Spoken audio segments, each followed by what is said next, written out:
Bonjour et bienvenue sur Minicom Tutorials. Dans mon tuto précédent sur comment devenir freelancer, autrement dit, comment en fait devenir prestataire des missions, si vous voulez, des services, des freelance sur le site Fiverr et gagner beaucoup d'argent. On était arrivé à ce niveau. J'espère que vous aussi, vous avez eu l'occasion de regarder ma première vidéo, d'accord? Donc, ma première vidéo, en fait, était consacrée sur comment d'abord créer tout simplement son profil Fiverr, d'accord? D'abord, comment créer son compte Fiverr et par la suite, comment s'inscrire en tant que prestataire de services ou si vous voulez freelance sur Fiverr. Ça, c'était la première vidéo. Si vous n'avez pas eu l'occasion de regarder cette première vidéo, veuillez regarder au-dessous dans la boîte de description et vous allez trouver un lien pour cette vidéo, cette première partie. Donc, on était arrivé à ce niveau-là et ce niveau concerne en fait la création de votre gig qui consiste maintenant à créer votre profil de business parce que inscription en tant que freelancer ou prestataire de service ne veut pas forcément dire que euh, vous avez quelque chose à proposer. Parce que pour montrer que vous avez quelque chose, ou bien pour proposer quelque chose aux gens qui vont rechercher sur Fiverr les services que vous comptez euh, donner ou offrir, vous devez obligatoirement créer votre gig. Ça veut dire votre profil de business qui va définir. Vous voyez, il y a des étapes. Donc, le pricing, c'est-à-dire à quel prix, prix de base, prix standard, prix premium, combien vous allez facturer pour vos services. Par exemple, supposons que vous êtes quelqu'un qui ne sait pas quoi vous faites. Dans mon cas, moi, je suis attaché de recherche clinique et épidémiologiste. Donc, si je vais intervenir en tant qu'attaché de recherche clinique, ça c'est base. Si je vais intervenir en tant qu'attaché et assistant de recherche clinique, ça c'est par exemple standard. Si je vais faire des études épidémiologiques en plus d'être assistant ou attaché de recherche clinique, donc ça c'est premium, ça sera la facturation. Vous voyez? Si vous, par exemple, vous êtes quelqu'un qui fait la peinture d'un appartement, vous pouvez dire que, OK, peinture sur le monde du salon, je vais vous facturer 50 euros. Si je vais faire la peinture du salon et des chambres, là, je vais vous facturer 100 euros. Si je vais faire la peinture de tout l'appartement, ça c'est premium. Du coup, je vais vous facturer, par exemple, 1000 euros. Et les services ici peuvent être n'importe quel domaine. Donc, c'est pour ça, il faut bien il faut bien créer votre gig. Donc, on était arrivé à ce niveau-là. Et généralement, le gig, comme vous voyez ici, c'est en 6 étapes. La première étape, c'est juste un aperçu général. Et cet aperçu, c'est très important. On va revenir tout à l'heure. Il faut préciser le titre de votre gig. Ça veut dire quand quelqu'un recherche sur l'internet, sur Fiverr, je vous donne un exemple. Ok. Supposons, je vais ouvrir Fiverr encore. Je vais aller sur Fiverr encore. Attendez.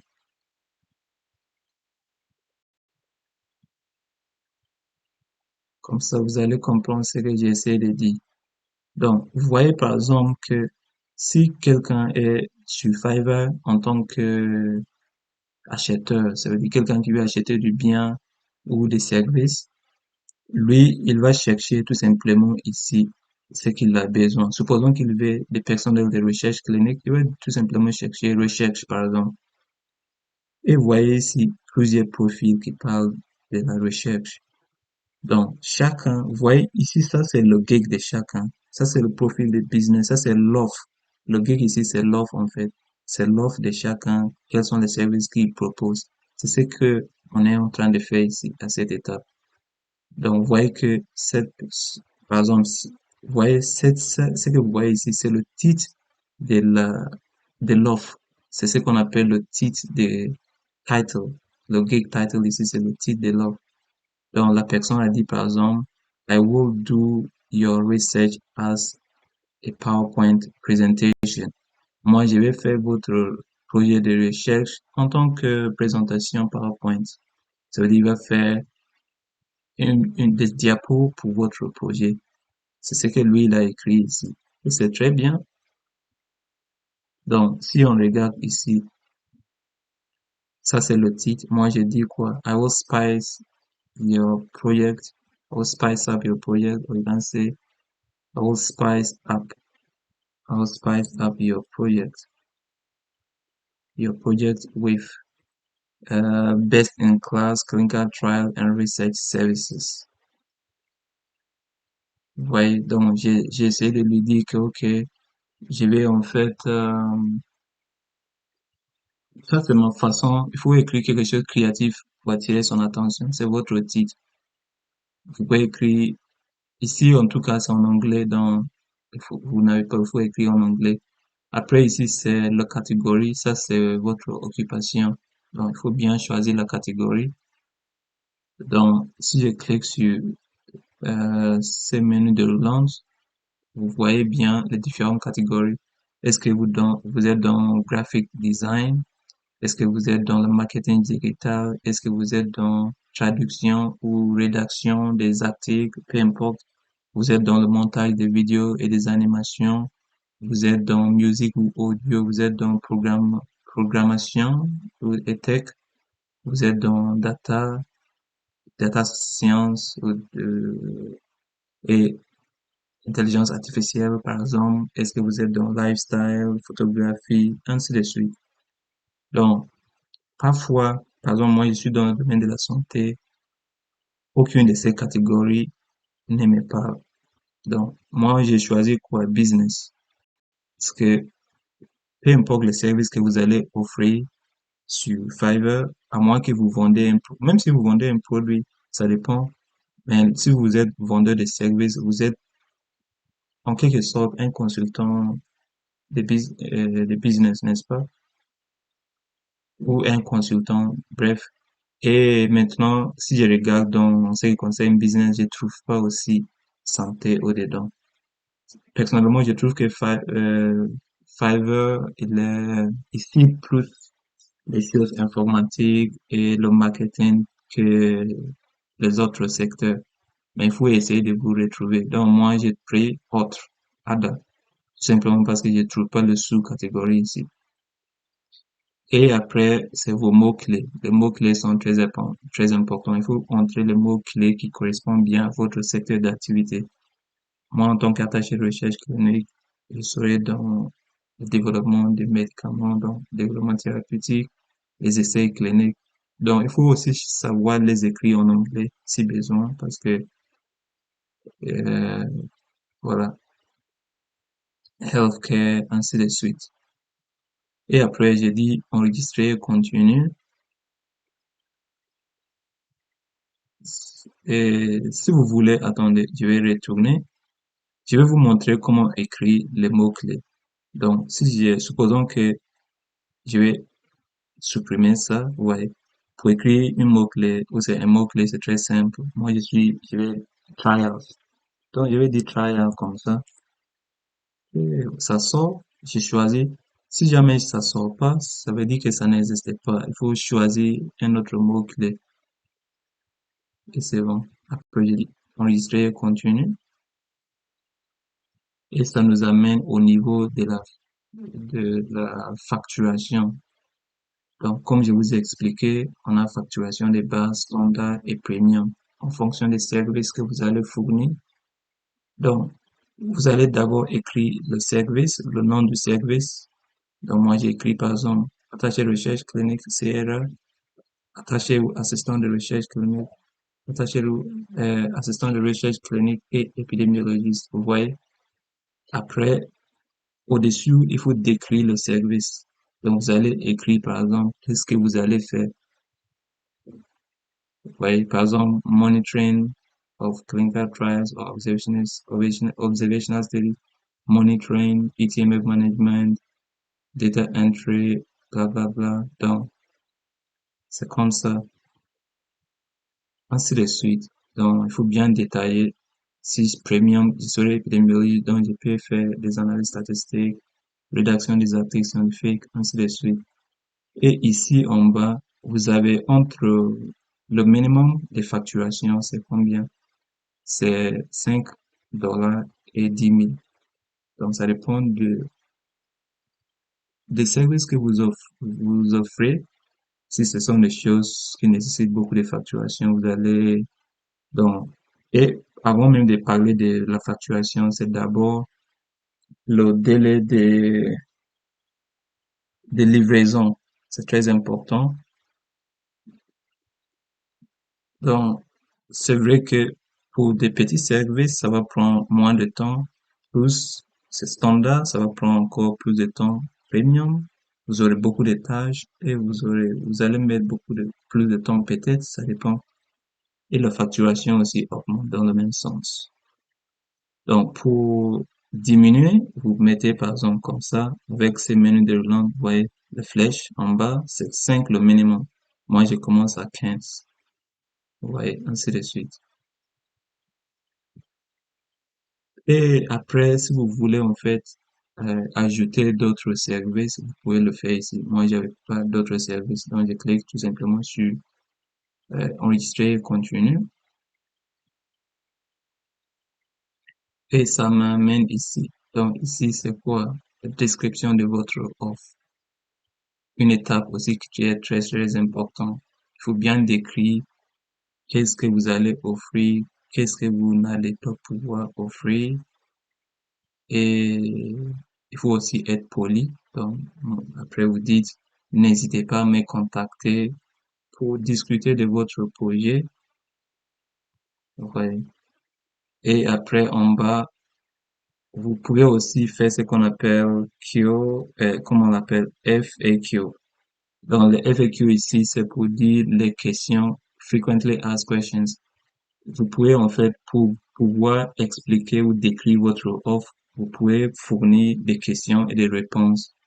Quelles sont les questions que les clients ou les gens posent le plus souvent sur mon offre et vous allez fournir les réponses. Comme ça, quand un client tombe sur votre gig ou profil de business sur Fiverr, il va plus savoir euh, en vrai ou en réalité, il va connaître en profondeur votre offre.